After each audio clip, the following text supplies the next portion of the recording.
ایک شخص تھا جس نے اپنی زندگی میں کبھی بھی کسی غیر عورت کی طرف نظر اٹھا کر نہیں دیکھی۔ ایک بار کچھ یوں ہوا کہ وہ شخص بہت ہی زیادہ تنگ دست ہو گیا۔ نوبت یہاں تک پہنچی کہ گھر میں فاقے شروع ہو گئے۔ اس شخص کی ایک جوان بیٹی بھی تھی۔ جب فاقے انتہا سے بڑھ گئے تو وہ لڑکی اپنے چھوٹے بہن بھائیوں کی حالت دیکھ کر غلط قدم اٹھانے پر مجبور ہو گئی۔ دل میں ارادہ کر کے گھر سے نکلی کہ اپنا جسم بیچ کر کچھ کھانے کا سامان کروں گی۔ وہ گھر سے نکل کر پوچھتے پوچھتے ایسے علاقے میں جا پہنچی جہاں پر جسم فروشی کی جاتی تھی۔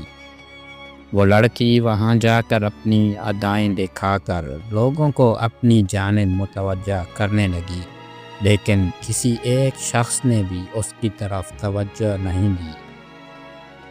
توجہ تو دور، کسی نے اس کی طرف نظر تک اٹھا کر نہیں دیکھا۔ لوگ آتے اور اس کی طرف نظر اٹھائے بنا گزر جاتے۔ خیر اسی طرح کھڑے کھڑے لڑکی کو شام ہو گئی۔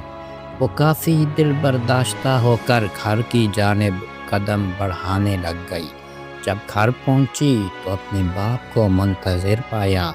پریشانی میں مبتلا باپ نے پوچھا، بیٹی تم کہاں چلی گئی تھی؟